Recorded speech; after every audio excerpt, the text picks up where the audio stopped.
Assalamualaikum warahmatullahi wabarakatuh. Baiklah, perkenalkan saya Febi Fitriani. Di sini saya akan menjelaskan materi mengenai konsep produk, visi, dan juga misi. Nah, materi yang pertama yaitu konsep produk, di mana produk adalah segala sesuatu yang dapat ditawarkan di pasaran untuk memenuhi segala kebutuhan dan juga keinginan para konsumen. Nah, konsep produk menegaskan bahwa konsumen akan menyukai produk-produk yang menawarkan kualitas, kinerja, atau fitur-fitur yang inovatif yang terbaik. Nah, tugas manajemen di sini adalah membuat suatu produk yang memiliki kualitas yang tinggi, karena konsumen dianggap menyukai produk yang memiliki kualitas yang tinggi dan juga penampilan yang menarik tentunya. Nah, dalam merancang konsep produk ini tentunya ada hal-hal yang perlu diperhatikan. Yang pertama yaitu bahan baku, di mana kualitas bahan baku akan mempengaruhi mutu produk itu sendiri. Maka dari itu, suatu produk haruslah memenuhi syarat-syarat yang telah ditetapkan agar menjamin kualitas produk yang akan dihasilkan tersebut. Nah, yang kedua, ketetapan jumlah, di mana pabrik yang telah berjalan tentunya sudah tahu seberapa banyak barang yang akan mereka produksi dalam seharinya.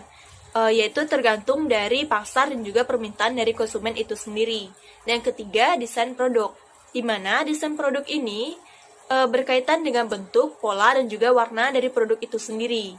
Tampilan yang baik dan juga menarik dari produk itu tentunya dapat menarik perhatian dari si calon pembeli yang akan membeli barang tersebut. Dan yang keempat, kualitas dari produk. Kualitas suatu produk bisa ditentukan dari materi yang digunakan dan dari manfaat yang akan dihasilkan dari produk tersebut. Dan yang kelima, branding produk, di mana branding ini bertujuan untuk membuat produk bukan hanya sekedar produk saja. Hal ini berkaitan dengan persepsi yang dirasakan oleh konsumen sehingga produk tersebut memiliki sebuah identitas yang dapat dipercaya oleh konsumen untuk membelinya. Materi selanjutnya yaitu visi. Nah, visi adalah suatu gambaran masa depan pendirian dari usaha yang akan dipilih dan diwujudkan pada suatu saat yang ditentukan, atau cita-cita masa depan pendirian dari usaha tersebut. Nah, tujuan dari merumuskan visi ini adalah yang pertama, mencerminkan apa yang ingin dan akan dicapai. Nah, yang kedua, memberikan arahan dan fokus strategi dari pendirian usaha tersebut dengan jelas. Nah, yang ketiga, menimbulkan komitmen bagi seluruh jajaran dalam lingkungan usaha tersebut. Nah, yang keempat, memiliki orientasi untuk masa depan dari pendirian usaha tersebut. Yang kelima, menjadi perekat dan penyatu berbagai gagasan strategi dari pendirian usaha tersebut. Materi selanjutnya yaitu misi. Misi yaitu merupakan maksud khas atau unik yang mendasar yang membedakan pendirian usaha tersebut dengan usaha-usaha yang lainnya, serta mengidentifikasi ruang lingkup kegiatan usaha yang didirikan yang bersangkutan dalam misi, dan juga menjelaskan mengapa pendirian usaha tersebut harus ada, apa yang dilakukan, dan bagaimana cara melakukannya. Nah, misi menyangkut suatu tujuan yang hendak dicapai.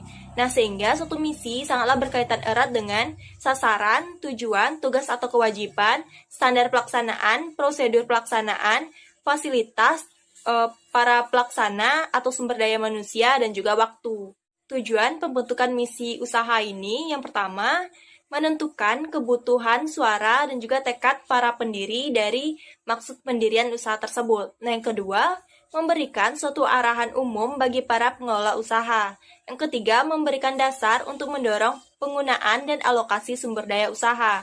Yang keempat, mempermudah penerjemahan sasaran usaha ke dalam tujuan-tujuan yang lebih spesifik. Baiklah, mungkin sekian materi yang dapat saya sampaikan. Saya akhiri. Assalamualaikum warahmatullahi wabarakatuh. Bismillahirrahmanirrahim. Assalamualaikum warahmatullahi wabarakatuh.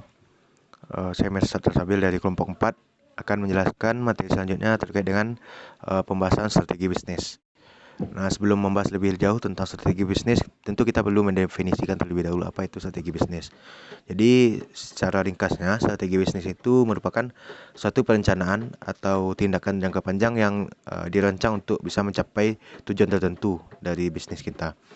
Nah, seorang profesor dari McGill University menyatakan bahwa ada 5 strategi bisnis yang harus diperhatikan, yaitu plan atau perencanaan, play atau cara bagaimana kita melaksanakan suatu bisnis, pattern atau pola, posisi, dan juga perspektif. Dan juga dalam melaksanakan suatu bisnis, ada beberapa strategi yang biasanya digunakan oleh beberapa perusahaan terkenal untuk bisa bersaing di pasar yang mereka arungi. Yang pertama itu strategi akuisisi, yang saat ini memang sangat digandrungi oleh beberapa perusahaan ternama. Seperti kita lihat sekarang Facebook mengakuisisi berbagai jenis platform dalam naungan mereka, seperti Instagram, WhatsApp, dan sebagainya. Yang kedua adalah diferensiasi produk. Diferensiasi produk ini sangat berguna karena hal ini akan membedakan kita dengan produk kita dengan apa yang ditawarkan oleh orang lain. Ini tentu sangat berguna bagi kita yang mengembangkan bisnis dari yang sifatnya UMKM agar bisa berkembang lebih baik. Mungkin itu saja penjelasan dari saya. Mohon maaf atas segala kesalahan dan kekurangan. Assalamualaikum warahmatullahi wabarakatuh. Assalamualaikum warahmatullahi wabarakatuh. Baiklah, kali ini saya akan menjelaskan materi tentang kewirausahaan, yaitu manajemen organisasi dan teamwork. Manajemen organisasi adalah suatu proses dari sebuah perencanaan dan pengorganisasian terhadap sebuah sumber daya, sebuah organisasi dengan maksud untuk dapat mencapai tujuan organisasi. Tujuannya ialah membentuk suatu koordinasi yang baik antar divisi maupun divindu, membentuk suatu kinerja sumber daya yang lebih efektif, menciptakan suasana lingkungan yang positif, mendorong para karyawan agar bekerja dengan rasa tanggung jawab, mencapai tujuan utama suatu perusahaan. Beberapa fungsi manajemen organisasi. Yang pertama, fungsi planning, kedua, fungsi organizing, ketiga, fungsi staffing, keempat, fungsi manajemen waktu, dan fungsi motivasi. Yang kedua yaitu teamwork. Teamwork adalah sekelompok orang dengan kemampuan, talenta, pengalaman, dan latar belakang yang berbeda yang berkumpul bersama-sama untuk mencapai suatu tujuan. Meskipun ada perbedaan di antara mereka, namun tujuan bersama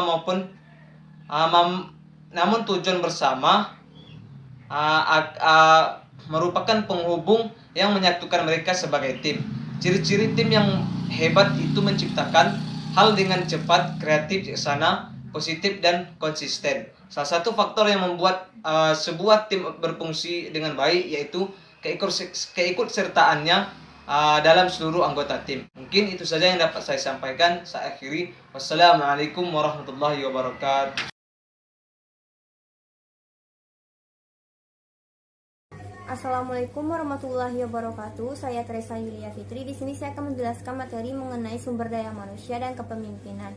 Sumber daya manusia atau human resource di sini mengandung dua pengertian. Pengertian pertama mengenai usaha kerja atau jasa yang dapat diberikan dalam proses produksi. Di sini sumber daya manusia mencerminkan kualitas yang dapat diberikan oleh seseorang dalam waktu tertentu untuk menghasilkan suatu barang dan jasa. Pada pengertian kedua mengenai manusia yang mampu bekerja untuk memberikan jasa atau usaha kerja tersebut. Dalam aspek pemanfaatan dan fungsi sumber daya manusia dapat dilihat dari aspek kuantitas dan aspek kualitas. Pada aspek kuantitas itu menyangkut jumlah dari sumber daya manusia, dan pada aspek kualitas menyangkut mengenai mutu dari sumber daya manusia itu sendiri, menyangkut kemampuan baik kemampuan fisik dan kemampuan non-fisik. Dikatakan bahwa aspek kualitas itu dianggap lebih penting ketimbang dari aspek kuantitas. Bahkan kuantitas sumber daya manusia yang tidak diiringi oleh kualitas akan menjadi beban bagi suatu usaha. Dapat dikatakan bahwa keberadaan sumber daya manusia ini menjadi faktor kunci penentu keberhasilan suatu usaha. Sumber daya manusia yang bagus akan berdampak pada peningkatan hasil usaha. Sejatinya suatu usaha dapat dijalankan apabila terdapat sumber daya manusia yang menopang di dalamnya. Bahkan salah satu faktor kunci utama bagi suatu usaha itu adalah sumber daya manusia itu sendiri. Nah, selanjutnya kepemimpinan. Kepemimpinan merupakan kegiatan mempengaruhi orang lain agar orang tersebut mau bekerja sama dan mencapai tujuan yang telah ditetapkan. Esensi dari kepemimpinan ini ialah meliputi kepribadian, visi, dan kapabilitas. Kepemimpinan ini sangat berpengaruh terhadap sumber daya manusia karena sumber daya manusia yang baik juga dihasilkan dari kepemimpinan yang baik.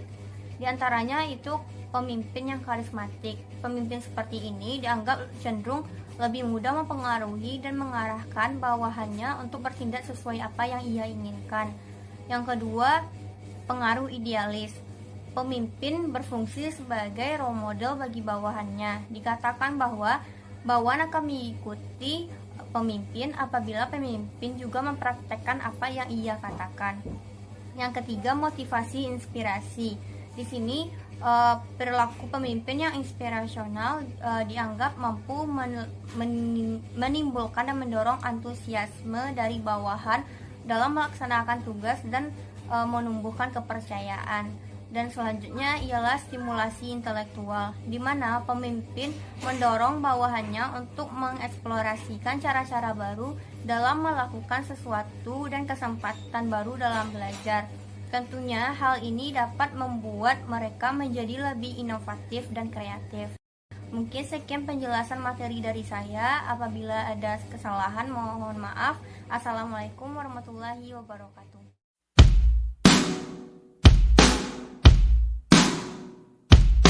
이제는 연락조차 받질 않아